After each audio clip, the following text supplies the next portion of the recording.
Pernah nggak sih kalian berpikir gimana caranya sebuah peradaban kuno bisa bertahan ribuan tahun, padahal terus-terusan ditaklukkan?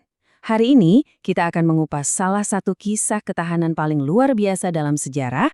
Oke, kita mulai dengan perbandingan yang menarik banget ini. Coba lihat, di satu sisi ada Mesir kuno, peradaban yang super hebat, tapi bahasa aslinya sekarang hampir hilang, digantikan oleh bahasa Arab. Nah, di sisi lain ada Persia, yang sekarang kita kenal sebagai Iran. Bahasa mereka, Farsi, masih hidup dan digunakan oleh jutaan orang. Padahal loh, keduanya sama-sama punya sejarah ditaklukkan berkali-kali. Kok bisa beda banget ya? Nah, itu dia pertanyaannya. Apa sih rahasianya kenapa budaya Persia ini kuat banget? Oke, untuk menjawab ini, kita harus mundur jauh ke belakang, sekitar 2500 tahun yang lalu, saat Kekaisaran Persia pertama kali berdiri. Mari kita mulai dari akarnya. Semuanya itu berawal dari Kekaisaran Achaemenid, Kekaisaran besar pertama Persia.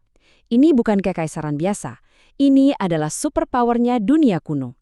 Dan didirikan oleh seorang penguasa yang tindakannya akan mengubah jalannya sejarah bagi banyak bangsa. Kekaisaran ini bertahan selama lebih dari 200 tahun, sebuah periode penting yang membentang dari era pendirinya, Koresh Agung, hingga penaklukannya oleh Alexander Agung. Tapi, yang membuat mereka spesial itu bukan cuma kekuatan militer. Kalau kekaisaran lain biasanya mengandalkan penindasan yang kejam, orang Persia punya pendekatan yang sama sekali berbeda.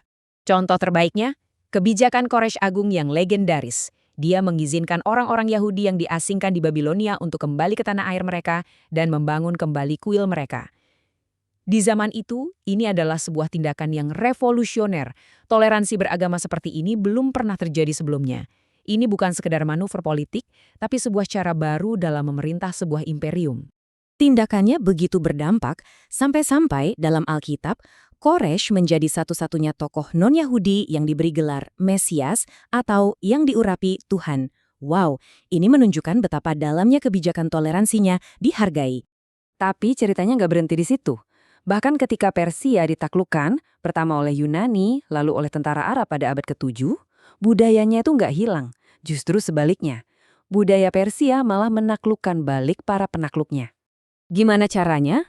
Bukannya lenyap, budaya Persia, bahasanya, cara administrasinya, filosofinya, malah menjadi tulang punggung peradaban Islam yang baru. Ini keren banget. Mereka bukan hanya bertahan, tapi mereka membentuk para penakluknya. Hal ini memicu apa yang disebut zaman keemasan atau Renaissance Persia, yang pengaruhnya ke seluruh dunia terasa hingga berabad-abad kemudian.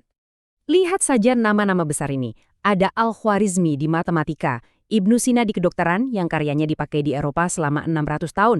Ada Rumi, si penyair legendaris, dan Ferdausi yang menjaga mitologi Persia tetap hidup. Mereka semua ini adalah raksasa di bidangnya. Dan salah satu dari mereka memberi kita sebuah kata yang, percaya atau tidak, kita semua pakai setiap hari di era digital ini.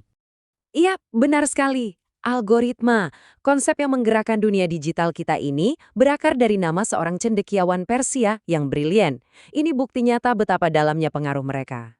Oke, sekarang kita lompat jauh ke depan ke abad ke-20. Di masa ini, bangsa kuno ini secara resmi mengklaim kembali nama aslinya dan menghadapi perubahan yang super besar. Nah, ini poin yang penting. Persia itu sebenarnya sebutan dari orang luar. Iran adalah nama asli yang mereka gunakan sendiri. Jadi pada tahun 1935, negara ini secara resmi meminta untuk disebut dengan nama aslinya, Iran, sekaligus menandai era baru di bawah dinasti Pahlawi. Angka ini adalah perkiraan biaya pesta super mewah yang diadakan oleh Syah terakhir Muhammad Reza Pahlawan pada tahun 1971. Tujuannya, merayakan 2500 tahun monarki Persia. Tapi perayaan yang luar biasa mahal ini justru menjadi bumerang. Pesta mewah ini yang diadakan di tengah kemiskinan yang meluas menjadi simbol betapa jauhnya Syah dari rakyatnya. Ini memicu gelombang ketidakpuasan yang akhirnya berujung pada revolusi. Ayatollah Khomeini yang saat itu diasingkan menyebalkan pesannya lewat kaset audio yang diselundupkan ke Iran. Yah, kaset! Teknologi sederhana ini menjadi alat perlawanan yang sangat kuat hingga akhirnya berhasil menggulingkan monarki. Jadi, bagaimana semua sejarah panjang tentang kebanggaan dan ketahanan budaya ini membentuk Iran yang kita kenal sekarang? Ini membawa kita pada konsep ekonomi perlawanan. Karena sanksi internasional selama puluhan tahun, Iran jadi dipaksa untuk mengembangkan kemandirian di berbagai bidang, mulai dari teknologi hingga industri. Ini adalah wujud modern dari semangat ketahanan kuno mereka. Sebuah strategi bertahan hidup yang lahir dari tekanan luar yang tak henti-hentinya. Jadi kalau kita tarik benang merahnya, dari kejeniusan administrasi Achaemenida hingga dorongan modern untuk mandiri, tema-tema inti peradaban Persia ini tetap bertahan. Inilah warisan yang menghubungkan masa lalu mereka yang agung dengan masa kini yang kompleks. Sejarah panjang ini membuktikan bahwa ketahanan adalah inti dari identitas Iran. Pertanyaannya sekarang adalah, babak baru apa yang akan mereka tulis selanjutnya? Nah, inilah yang membuat kisah mereka akan selalu menarik untuk kita ikuti.